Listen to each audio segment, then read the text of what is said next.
Miss Nelson Has a Field Day by Harry Allard and James Marshall. For some weeks now, gloom had blanketed the Horace B. Smedley School. No one laughed or threw spitballs. No one even smiled. Miss Nelson was worried. Everyone was down in the dumps.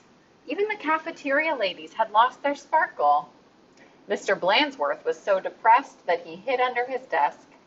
"It's the worst team in the whole state," he said.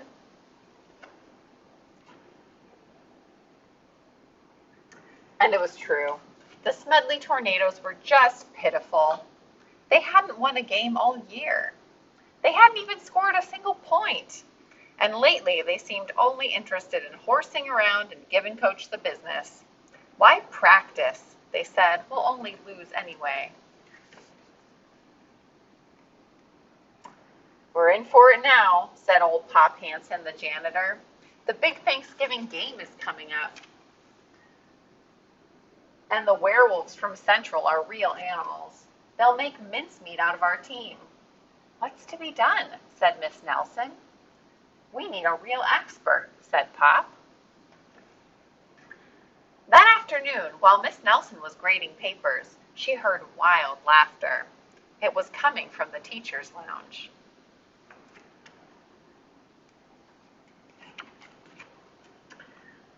Coach Armstrong had cracked up.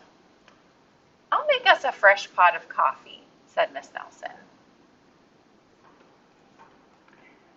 When Coach had calmed down, Miss Nelson took him home in a taxi. "You need a nice long rest," she said. The next day it was announced over the PA that Coach Armstrong would be out for a long time with the measles. "Who will take his place?" said the kids. When Miss Nelson passed by Lulu's after school, a serious discussion was going on. "We need someone who can really get the team into shape for the big Thanksgiving game," said one kid. "Someone who knows how to get results." "It's too bad Miss Viola Swamp isn't around," said another. "Who?" said a kid who was new in town. "You've never heard of Miss Viola Swamp?" said the first kid. "The meanest substitute in the whole wide world? She's a real witch. She'd have no trouble getting results." Mr. Blansworth happened to overhear. He said. Said Miss Nelson, and she wasted no time getting home. After rummaging around in her closet, she found what she was looking for, an ugly black sweatsuit. Then she made an important phone call. "I'll be right there," said the voice at the other end. The next day, Mr. Blansworth announced that there would be football practice as usual. "Whoever it is," said the guys, "let's really give him the business." The doors to Coach's office flew open, and out stepped a lady in an ugly black dress. "My name is Viola Swamp," said the lady, "and I'm here to get results." "It's Blansworth," cried the guys, and they laughed him off the field. "Rats," said Blansworth. "How could they tell?" Just then the guys heard the sound of squeaky tennis shoes. "I am Coach Swamp," said the lady in the black sweatsuit. "Holy smokes," cried the team. "The Swamp."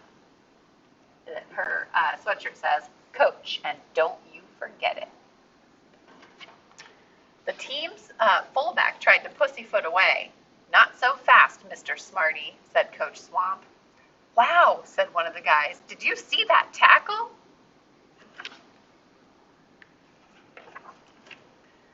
Coach Swamp was a real expert.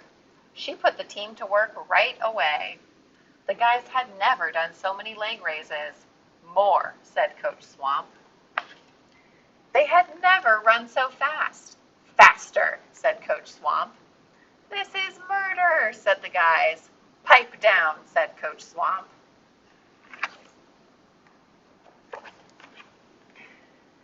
In only a matter of days, the Smedley Tornadoes were looking better. Coach Swamp really gave them the business. Mr. Blansworth was a little puzzled, however. Who is that Miss Swamp? He said. Maybe Miss Nelson knows. I'll go ask. Dun, dun, dun.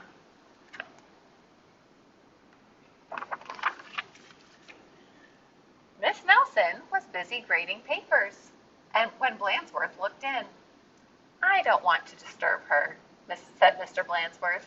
She probably doesn't know anyway. Down on the field, Coach Swamp was having a little talk with the team. And don't ever think you can horse around again, she said, because the swamp will be watching.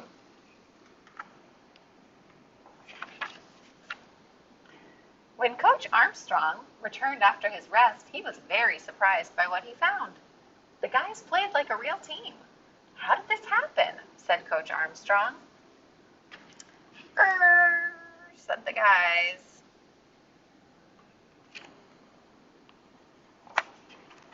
On Thanksgiving Day, the Tornadoes clobbered the Werewolves 77-3.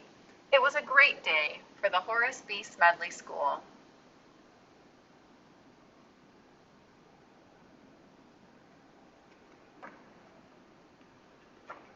Mr. Blansworth treated the whole team to hot dogs at Lulu's. Miss Nelson went home tired and happy.